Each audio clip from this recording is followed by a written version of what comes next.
आप रिश्ता जोड़ने की बात कर रही थी, पर इन लोगों ने तो रिश्ते की हर मर्यादा पार कर दी। हमारी बेटी को बंदी बनाकर मृत्यु दंड दे रहे हैं, पर हम ऐसा हरगिज नहीं होने देंगे। हम छोड़ेंगे नहीं। क्षमा कीजिए महाराज, क्षमा कीजिए। मैं जानता हूं कि आप राजकुमारी को ले जाने आए हैं, पर ये नीति के विरुद्ध है। नीति का पाठ हमें मत पढ़ाइए तेज सिंह। हट जाइए हमारे रास्ते से, हमें महारानी से मिलना है। महाराज, अब मेरी सलाह माने तो आपको महारानी से भी नहीं मिलना चाहिए। इस समय दोनों तरफ भावनाएं उफान पे हैं, बात बिगड़ भी सकती है। और वैसे भी राजकुमारी चंद्रकांता नौगढ़ की हिरासत में है। आपका राज के मामलों में हस्तक्षेप करना उचित नहीं माना जाएगा। महाराज, तेज सिंह का कहना बिल्कुल ठीक है।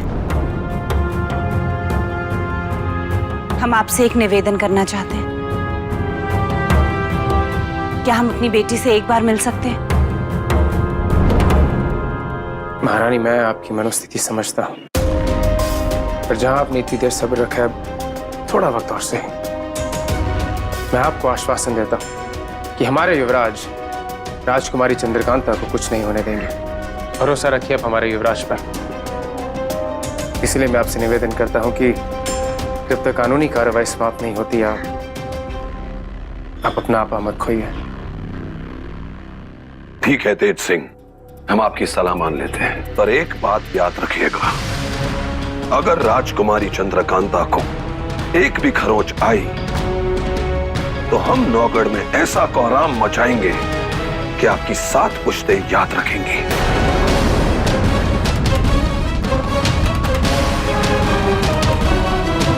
चलिए महारानी। जी।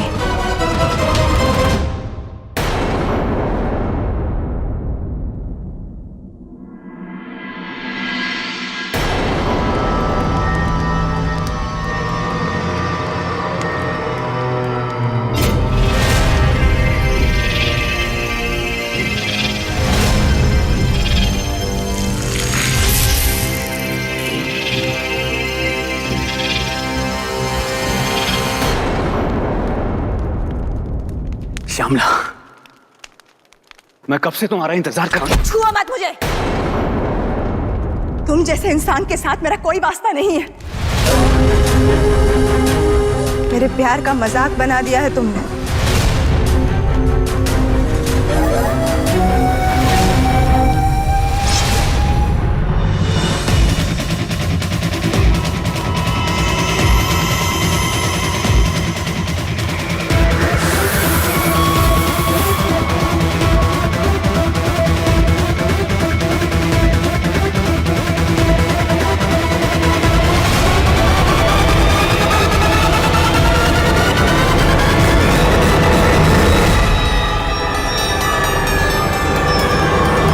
तुम्हारी नाराजगी जायज है श्यामला, हम तुम्हारे गुनहगार हैं। जो सलूक हमने तुम्हारे साथ किया है उसकी सजा तो हमें मिलनी ही चाहिए। ये लो श्यामला, और सर कलम कर दो हमारा। हमारे जैसे नीच को जीने का कोई हक ही नहीं है श्यामला। अपने अपमान का बदला लो, मार दो हमें, लेकिन उससे पहले एक सच हम तुम्हें बताना चाहते हैं। ऐसा सच जो ये दुनिया जानती ही नहीं। चंद्रकांता एक जादूगरनी है श्यामला, वो अपने रूप से हमें सम्मोहित कर लेती है। जब भी हम उसके सामने जाते हैं, हम अपनी सुध-बुध खो बैठते हैं। ये सब उसकी माया का जाल है। वो एक रूप सी एक मोहिनी है। इतना ही नहीं, जब इस राज का पता महाराज सुरेंद्र को पता चला तो उसने उनका भी कत्ल कर दिया।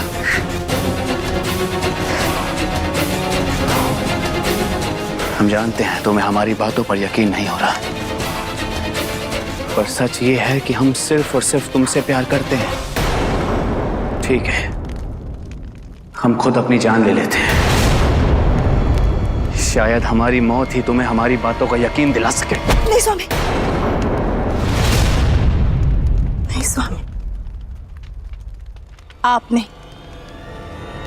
मरेगी तो चंद्रकांता, अब उसे मुझसे कोई नहीं बचा सकता, कोई भी नहीं।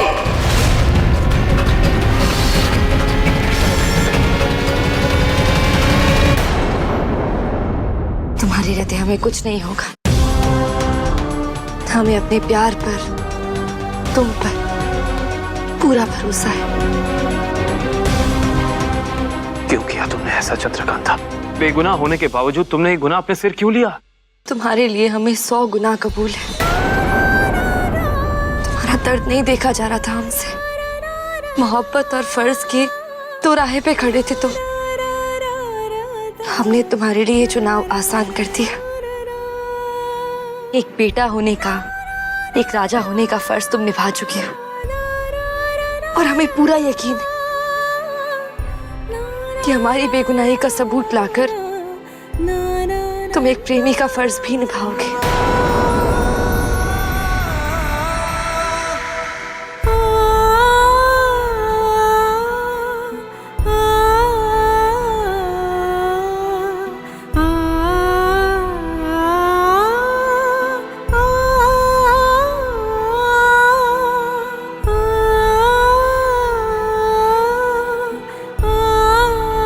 वो सबूत वक्त रहते ले आना, वरना हम तुम्हें छोड़ेंगे नहीं। अभी तो बस शुरुआत है और भी बहुत नखरे उठाने हैं तुम्हें।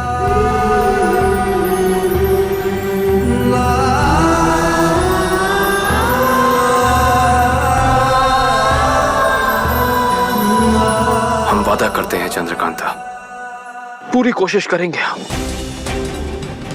अपने प्यार पे लगे इस बदनुमा दाग को किसी भी कीमत पर मिटा कर आएंगे। और रही बात तुम्हारे नखरों की, तो वो भी उठाएंगे। कोशिश जरूर करना, कोशिश कामयाब हो जाती है। वादे अक्सर टूट जाया करते हैं।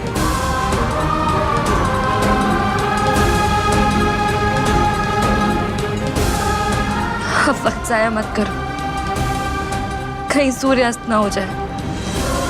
कैसी बातें कर रही हैं आप?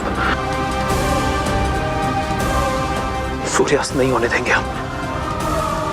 इस वक्त को हमारे लिए थमना होगा चंद्रकांता।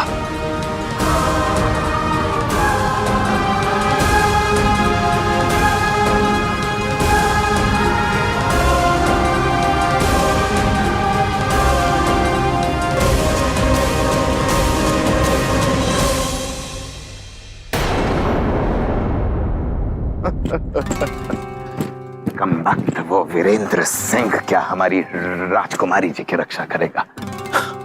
उनको तो हम बचाएंगे कम वक्त। पर कैसे हुजूर? राजकुमारी जी की कहानी तो बस अब खत्म ही समझिए। अब वैसे भी सूर्यास्त से पहले पहले उन्हें मौत के घाट उतार दिया जाएगा। और हुजूर, लगता है कि आपको उनकी यादों से ही काम चलाना पड़ेगा। आवाज कम कर दो। जब तक हम हैं तब तक हमारी राजकुमारी जी को कुछ नहीं हो सकता। सूर्यास्त से पहले ही हम चंद्रकांता को अपने पास ले आएंगे। पर हुजूर, सवाल तो अब भी वैसा का वैसा है। कैसे कैसे बचाएंगे राजकुमारी जी को आप? क्या खुद दोनों हाथों से तलवारें चलाते हुए अकेले लड़ेंगे सैनिकों से? और ऊपर से वो वीरेंद्र सिंह, माना वो खूंखार नहीं है, पर उससे बड़ा खूंखार अभी कोई नहीं है हुजूर। आप उससे कैसे जीतेंगे? चुप करो कम बख्तो। शकल अच्छी नहीं है तो कम से कम बात तो अच्छी किया करो। दूर हो जाओ हमारी नजरों से। सोच दें तो हमें कि हमें करना क्या है।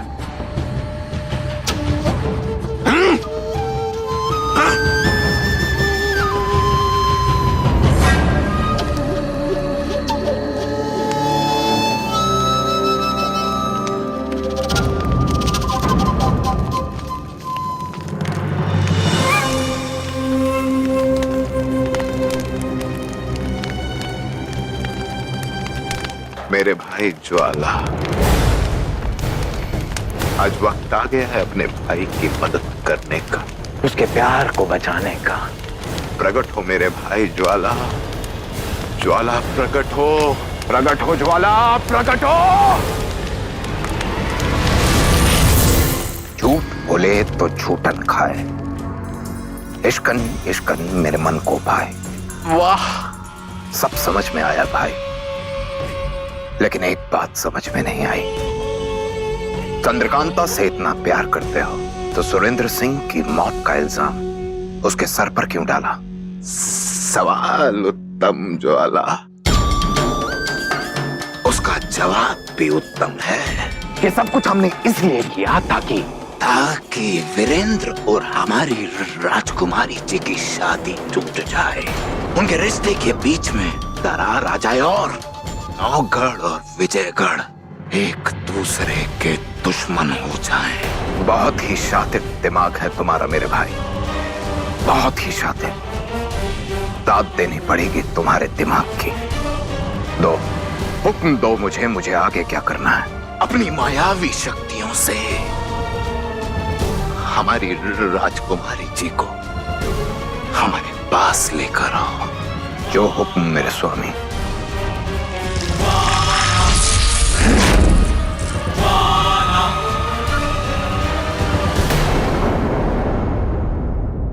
महारानी रत्नगर्भा, वक्त हमारे हाथ से रेत की तरह फिसलता जा रहा है।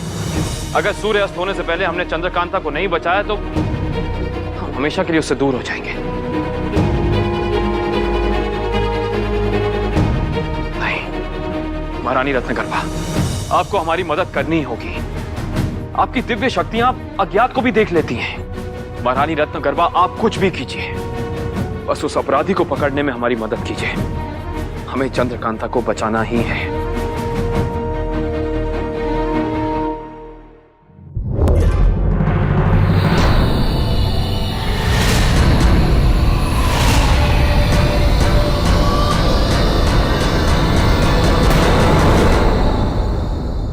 वो एक अत्यंत भव्य मायावी शक्ति है। यहाँ से दक्षिण दिशा की ओर सतपुड़ा की घनी पहाड़ियां हैं। वहाँ एक गुफा के अंदर उसकी मायावी शक्तियों का वास है। सतपुरा की पहाड़ियां, वो तो यहाँ से कोसों दूर है। वहां से लौटते हुए बहुत वक्त लग जाएगा, सूर्यास्त हो जाएगा। पर और कोई चारा नहीं है युवराज। यदि चंद्रकांता को बचाना है तो आपको वहां जाना ही होगा। समय नष्ट ना करें और शीघ्र से शीघ्र उस दिशा में जाएं। आप ठीक कह रही हैं महारानी, हमें ऐसा करना ही होगा। तेज सिंह, हमारी गैर मौजूदगी में चंद्रकांता का ख्याल रखेंगे आप।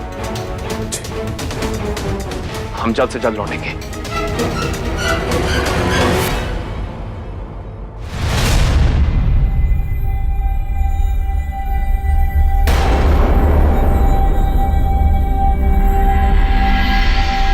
महारानी जरा रुकिए, मुझे आपसे कुछ जरूरी बात करनी। महारानी जरा रुकिए। रानी होगी तब रुकेंगी ना। तुम तो बिच्छू कन्या हो।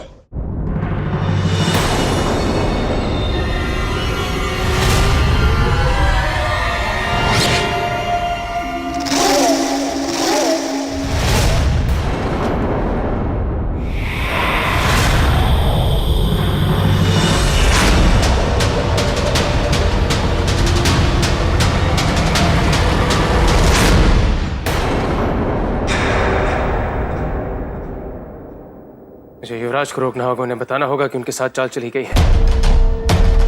और युवराज तक संदेश पहुंचाऊं कैसे?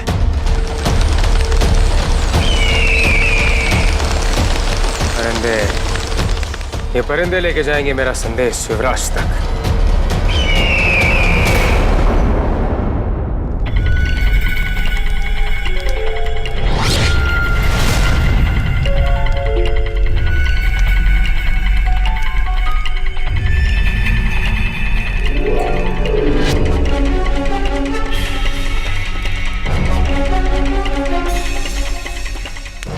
हमें युवराज ने सचेत रहने को कहा है। हाँ हाँ बिल्कुल।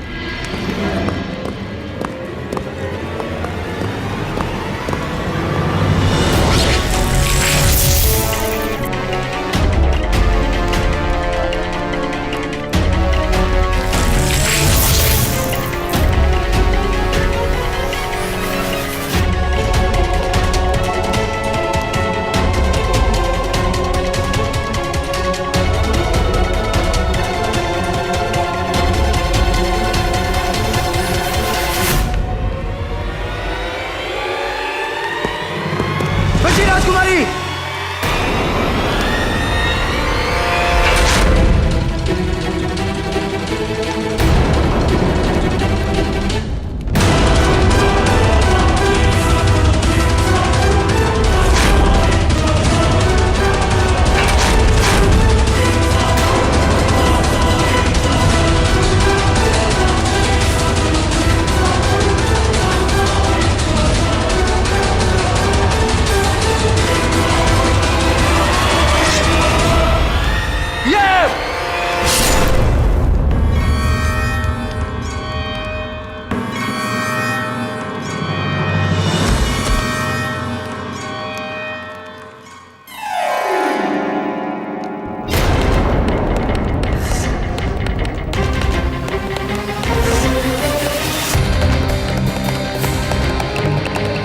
आप ठीक तो है राजकुमारी? कीर्ति सिंह, ये श्यामला को क्या हुआ? ये हम पर हमला क्यों कर रही है? राजकुमारी, अंधे विश्वास की अंधी भक्ति, ये जरूर शिवदत्त की कोई नई चाल है। डरता हूं एक दिन इसका अंधा पति धर्म ही इसकी जान ले लेगा।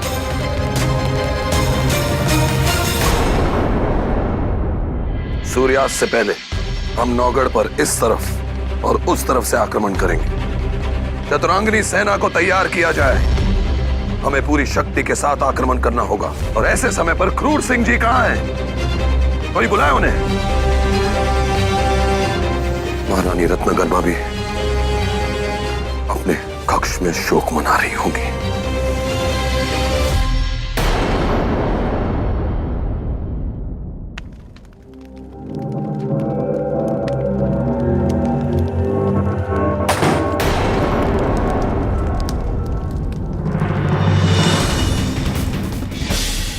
क्रूर सिंह जी, आप यहाँ कैसे?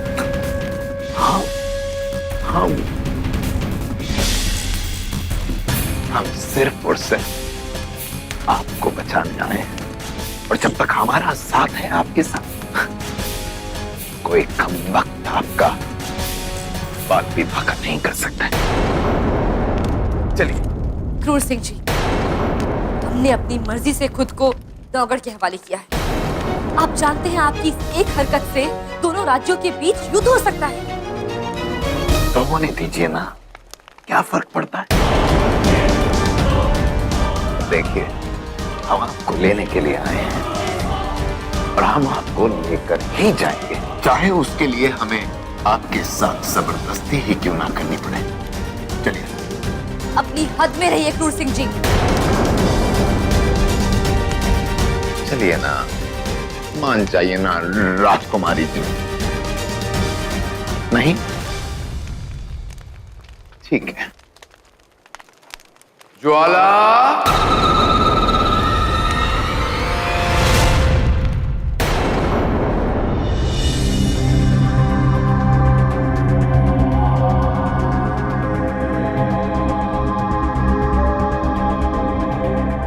महारानी रत्नगर्भा, आप अपनी मायावी शक्तियां, अपनी दिव्य शक्तियों का उपयोग कीजिए। हमें बताइए कि उस दिन उस कक्ष में पिताजी और चंद्रकांता के अलावा और कौन कौन था?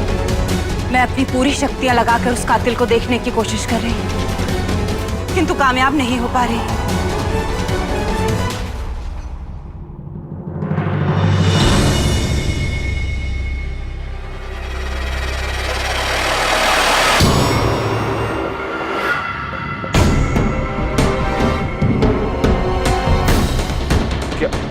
क्या हुआ महारानी? आप क्या हो रहा है आपको? आप ठीक तो है ना? हम ठीक हैं। हम अपनी पूरी शक्तियां लगा रहे हैं, किंतु कामयाब नहीं हो पा रहे। हमारी शक्तियां छिन्न हो रही हैं। हम काल चक्र को भेद नहीं पा रहे, किंतु अपनी बेटी के लिए हमें ये करना ही होगा।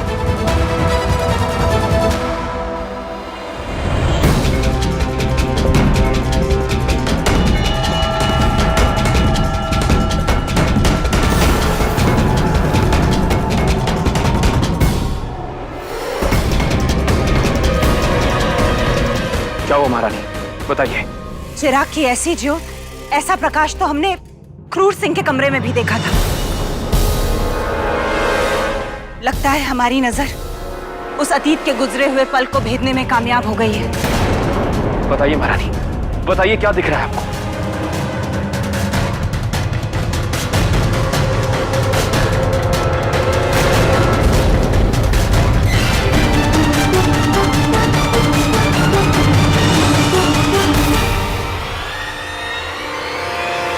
क्रूर सिंह,